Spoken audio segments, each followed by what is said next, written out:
It's 5:08 on this election day, November 8th, 2022. The KRMG Evening News with Skyler Cooper. We're joined live right now by Michael Spurgeon, the city manager in Broken Arrow, Oklahoma, for the BA Breakdown. Michael, happy election day. Oh, absolutely, Skyler. Great to talk to you on this very, very important day in our country. I wanted to ask you, I actually was just kind of driving around BA a little bit earlier to look at lines and that kind of thing. What's your perception on voters and being enthusiastic out in BA today? I know there's probably a lot of people ready to get out there and do that. Well, I voted a little bit after 8 o'clock, and I think I was 76 or 79th, which I think is a really good number in my precinct. And I read where the Tulsa County Board of Elections secretary said that early voting was historic with nearly 200,000 people that have voted already.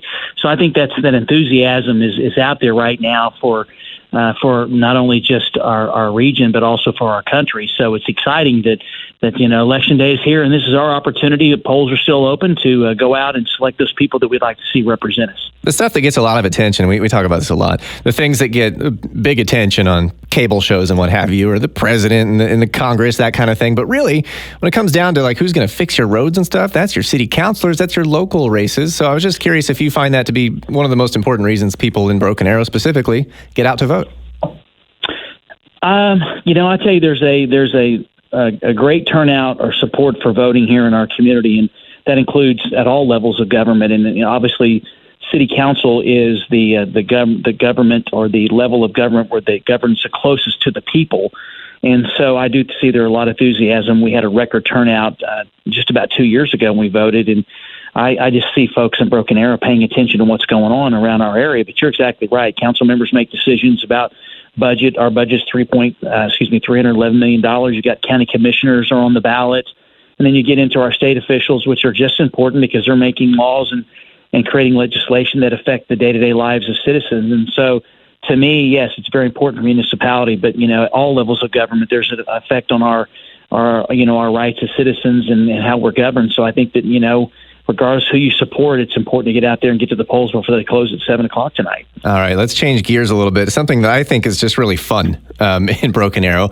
When I go to things like Rooster Days, I've been to some of the parties on Main Street.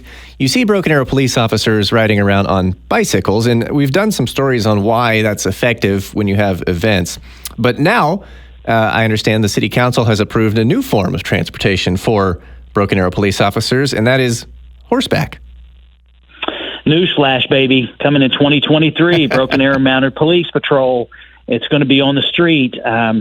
Council has approved the recommendation that came from the chief of police and my office to actually create a mounted patrol that's going to be a new special part-time unit. These are going to be, we're probably looking at 10 to 12 officers that are going to get the appropriate training starting later this year, early next year, so we can roll out the new mounted police for Rooster Days. So whatever questions you had, throw them at me because I'm excited to talk about this. Primarily Rooster Days then? I know it's, I read mostly events, and then I also heard investigations. So what does that mean?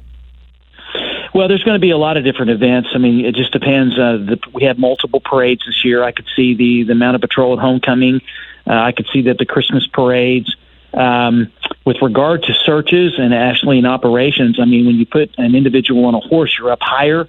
It's actually going to be able to help us to be able, if there is, for example, a lost child or a senior alert, there could be some advantages for us to be in horseback. They can get where human beings can't go, or maybe a drone can't go. And so this is going to be another way to enhance the operations that we provide. So we're really excited. Once again, the cost is minimal to the city, and it's just going to be a special duty assignment for those folks that choose to get trained. I was just wondering where they're going to put the sirens, though. I can't figure that one out. We'll figure that out. I can tell you, it's just going to be amazing when you see those horses come down and leading the Christmas parade or Rooster Day parade next year. Just can't wait. Last thing for you, we're going to keep it a little tight because we have a lot of people out reporting on the election tonight. Just Friday is Veterans Day. I know you yourself are a veteran. It's a very important issue for everyone in Broken Arrow. I saw that firsthand, dedicating that Mission 22 memorial there at Veterans Park earlier this year. What are your thoughts on Veterans Day this year, and what are your plans?